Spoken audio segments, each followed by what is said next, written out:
Our nation was but a vision of its future greatness.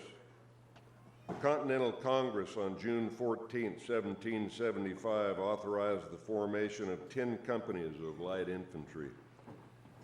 That was the birth of our nation's military. 6 years later, on the night of October 14, 1781, Lieutenant Colonel Alexander Hamilton led a bayonet charge over the abatis to capture Redoubt Number 10 at Yorktown in the culminating battle of our war for independence. At this time, Mr. Douglas Hamilton, the fifth-generation grandson of Alexander Hamilton, will spread soil taken from Redoubt 10 at Yorktown.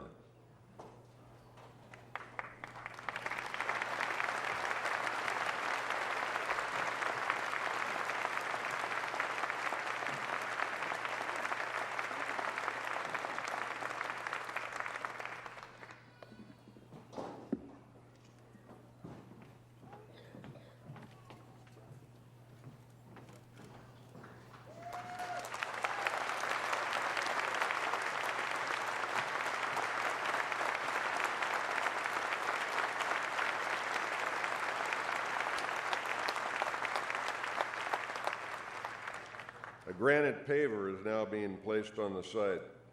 There's an inscription of the battle, an encased window of soil for posterity. Nearly 3/4 of a century later, we would find ourselves immersed in a great civil war, testing our ability to fulfill the promise of those who secured our independence. The bloodiest battle of that horrible war was fought on September 17, 1862, at a small place now known as Antietam. Before the sunset on that historic date, over 25,000 Union and Confederate soldiers, mostly infantrymen, would become casualties. One of the Union heroes wounded that day was Private Charles Kempthorne of the 3rd Wisconsin Infantry. One of the Confederate heroes that day was Colonel Henry Lewis Benning, who led the 2nd and 20th Georgia Infantry in a stalwart defense of Burnside Bridge. At this time, the Honorable Dick Kempthorne, my apologies, the Honorable Dick Kempthorne, former Secretary of the Interior, Senator and Governor of the state of Idaho, and great-grandson of Private Charles Kempthorne, will join Mr. Henry Benning Peace, Jr., descendant of Henry Lewis Benning, in spreading soil taken from the witness tree overlooking Burnside Bridge at Antietam.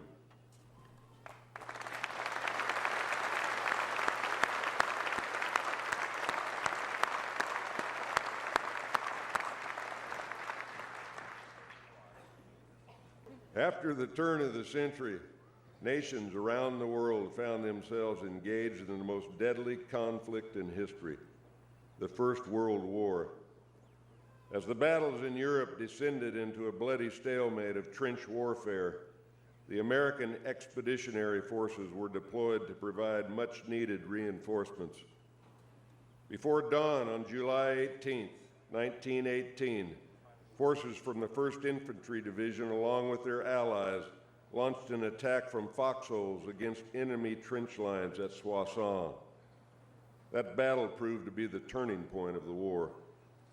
One of the heroes of that fight was Lieutenant Samuel Parker, who earned the Medal of Honor that day. The courage and daring of the American infantrymen in support of our friends and allies abroad would become a hallmark of his successors in later years.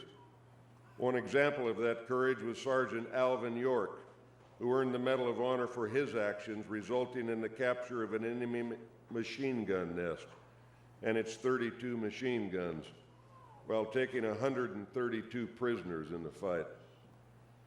At this time, Samuel Parker Moss, the grandson of Lieutenant Samuel Parker, and George York, the son of Sergeant Alvin York, will spread soil taken from the French battlefields of World War I.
Less than a generation after the war to end all wars, the world found itself entrenched in an even more deadly conflict, with the full impact of armored forces and sophisticated air forces.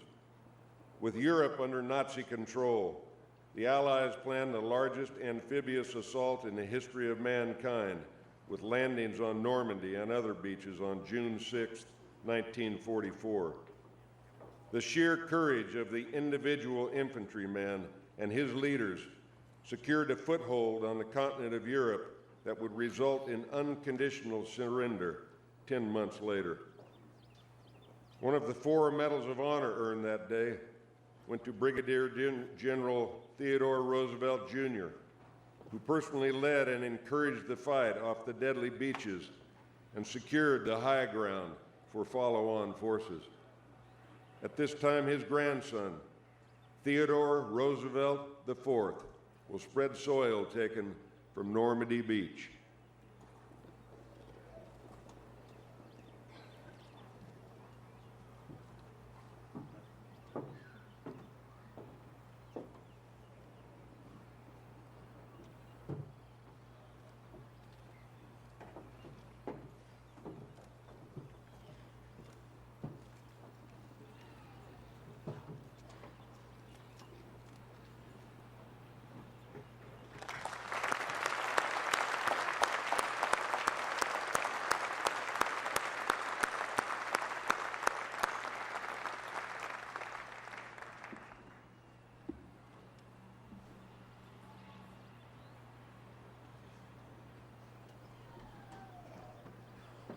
Half a world away, on February 16, 1945, over 2,000 paratroopers from the 503rd Parachute Infantry Regiment dropped behind enemy lines.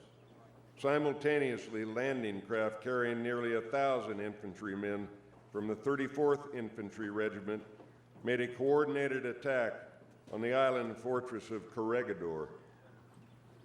The recapture of this critical Philippine island was a turning point in the Pacific War. One of the heroes of the fighting in the Philippines who earned his Medal of Honor there was our own hometown hero, the late Colonel Bob Nett.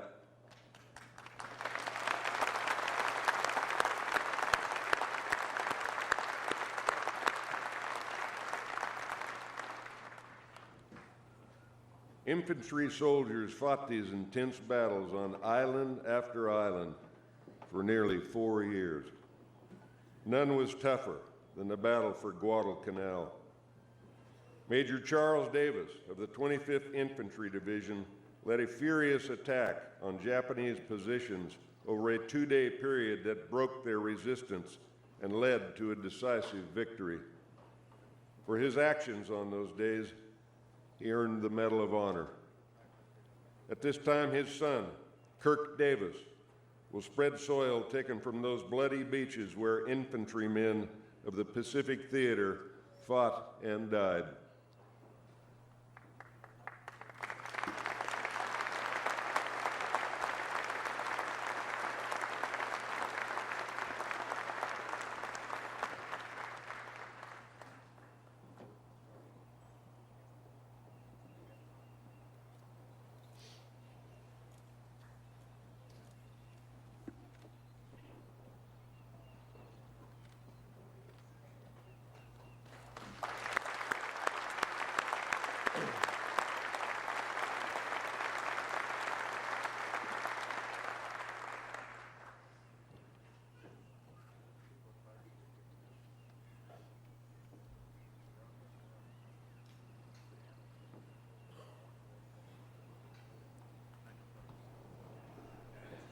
Less than 5 years after the end of the World War II, American infantrymen were again fighting alongside Allied brothers in arms, this time on the Korean Peninsula. Over rugged terrain and in frigid temperatures, Americans and Korean infantrymen fought side by side in what became known as the Forgotten War. In Korea, there was a hill known as Outpost Harry, important because it led directly to the capital city of Seoul. During the chaotic and interminable night of June 10, 1953, then Master Sergeant Ola Lee Mize led the fight to hold Outpost Harry. Despite his unit being outnumbered 30 to 1, he repeatedly repelled enemy attacks by personal acts of valor and by organizing small groups of resistance. For his actions that night, he earned the Medal of Honor. Led from the front by General Sun Yat-pak, the South Korean infantrymen fought side by side with their American counterparts throughout the Korean War. As a 30-year-old division commander and corps commander, he became the most decorated soldier in his nation's history. He later became the first four-star general, chief of staff, chairman of the Joint Chiefs of the Republic of Korea Army. For General Pak's personal courage and leadership, he twice earned the Taegu Medal, Korea's highest award, as well as the U.S. Silver Star. He remains today Korea's most respected and revered soldier. At this time, Colonel Ola Lee Mize and General Sun Yat-pak will spread soil taken from 6 historic Korean War battlefields.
A dozen years later, troops trained right here at Fort Benning in the new air mobile warfare were again deployed halfway around the world to a remote land known as Vietnam.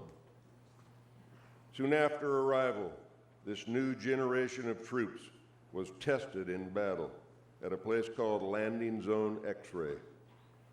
From November 14th through the 16th, 1965, the men of the 1st Battalion, 7th Cavalry fought a numerically superior North Vietnamese force in one of the war's fiercest fights. Under the leadership of then Lieutenant Colonel Hal Moore and his Sergeant Major Basil Plumley, the enemy forces were defeated and the air mobile concept proved its merit in a baptism by fire. At this time, General Hal Moore and Command Sergeant Major Basil Plumley will spread soil taken from Landing Zone X-Ray and other battlegrounds in Vietnam.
beginning with the Allied coalition of Operation Desert Storm and continuing today. American infantrymen have fought in support of the freedom and liberty of our friends and allies in the Middle East. Today's soldiers are engaged in an epic battle to protect the freedoms their legendary predecessors earned for all Americans as they take the fight to the enemy in the global war on terrorism. They have proven themselves to be worthy descendants of their valorous forefathers, and they continue in the finest traditions of the infantry as they form the foundation for the next greatest generation. At this time, Command Sergeant Major Marvin Hill, the Central Command's Command Sergeant Major and General Petraeus' senior enlisted advisor, will spread soil taken from battlefields of Operation Desert Storm, Operation Enduring Freedom, and Operation Iraqi Freedom. In doing so, he represents all soldiers who have fought and are currently fighting in this heroic battle.